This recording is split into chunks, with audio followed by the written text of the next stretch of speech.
आज सोमवती अमावस्या है, खाने में लहसुन प्याज मत डालना। मंदिर से आई मेरी सास सरिता ने मुझे प्याज काटते हुए टोका। पर मम्मी, हम कब से अमावस्या को प्याज लहसुन का बेर मानने लगे? तुझे तो बस बहस करवा लो सुबह सुबह, सास बरस पड़ी। मुझे भी गुस्सा आ गया। मैंने भी बोल डाला, मम्मी आपको नहीं खाना तो दूसरा बन जाएगा। हमको टेस्ट नहीं आता बिना लहसुन प्याज के खाने में, और वैसे भी सब कुछ काट चुकी हूँ, सब फेंकना पड़ेगा। इनके ऑफिस का टाइम हो रहा है। लेकिन सास की तानों की झड़ी चलती रही। तुझे तो कोई बात सुननी ही नहीं है। किसी की माँ बाप ने संस्कार ही नहीं दिए। पूजा पाठ में बिल्कुल भी विश्वास नहीं रखती। जब सास ने माँ बाप को बीच में लाते हुए ये बात कहा तो मेरी भी सुनने की क्षमता खत्म हो जाती है। अच्छा, ऐसा है तो फिर उस दिन क्या हुआ था पूजा पाठ का, जब जेठानी के बच्चे के लिए बड़ मावस में के दिन आपने अंडा बनाए थे? वो भी आपने, जो कि अंडे को हाथ भी नहीं लगाती। सास गुस्से में और लाल पीली हो गई। उनको लगा नहीं था कि मैं ये विषय बीच में ले आऊंगी। झल्ला कर बोली, मैं तो कभी ऐसा काम करने की सोच भी नहीं सकती। क्यों झूठ बोल रही है तू? मैं समझ गई, ये हर बार की तरह ये भी भूल चुकी है या भूलने का नाटक कर रही है।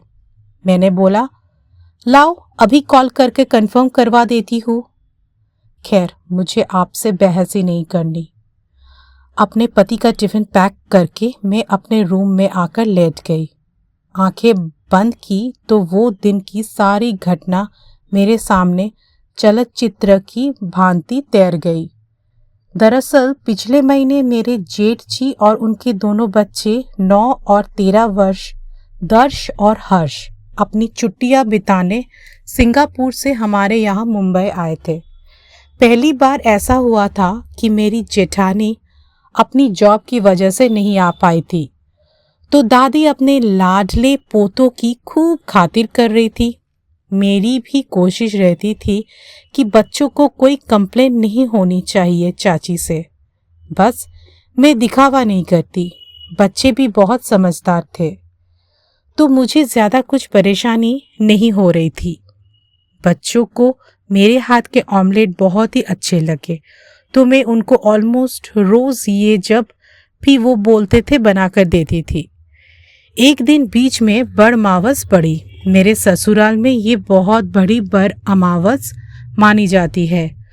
शुरू से ही इस दिन सुबह पूजा करके बायना निकाल कर ही कुछ खाते हैं। सारा काम खत्म हो चुका था। जेठानी के बच्चे 11 बजे सोकर उठते थे। मैं थोड़ा फ्री होकर अपने रूम में थी। उनमें से किसी ने उठते ही दादी से ऑमलेट की फरमाइश कर दी, जो मुझे नहीं पता था, जबकि सारा ब्रेकफास्ट तैयार था। दादी बस प्यार और लाड में झटपट ऑमलेट बनाने में लग गई। मुझे खुशबू आई तो मैं किचन की तरफ गई। क्या देखती हूँ कि जी सासू माँ अंडे बना रही है। मैं गुस्से से लाल हो गई। मैंने बोला, मुझे तो हर छोटे मोटे बातों पर यहाँ पे टोका जाता है लहसुन प्याज के लिए, तो आज क्या हो गया? वो थोड़ा हड़बड़ा गई और बोली कि बच्चे और कुछ नहीं खाते तो क्या बात नहीं। मैंने बोला, भाभी तो मुझसे भी ज्यादा पूजा पाठ करती है, उनको पूछा आपने? सास ने बोला, मैं क्यों पूछूं किसी से, बच्चों का मन था सो बना दिया। मेरा गुस्सा 7वें आसमान पर था। मैंने डिक्लेयर कर दिया कि आज के बाद ये लहसुन प्याज का ढोंग मेरे सामने मत करना। इस घटना के बाद 1 महीने इस बात पर कुछ नहीं बोली, लेकिन आज फिर से नया कुछ लेकर आ गई। आए दिन हम पर YouTube और WhatsApp का ज्ञान थोपती रहती है। थोड़ी देर बाद किचन में जाकर देखा तो पाया कि सास ने प्याज वाला नाश्ता नहीं किया, कुछ और बनाकर खा लिया। अब आई शाम के खाने की बारी। मेरी सास अपने और ससुर जी के लिए लगभग रोज कम मसाले की उपमा बनाती है। ससुर जी ने पहला चम्मच खाते ही पूछा, इसमें क्या डाला? तुमसे कितना बार कहा है इसमें सब्जियां मत डाला करो, मुझे अच्छी नहीं लगती। सास ने बोला, केवल मटर और प्याज ही डाला है।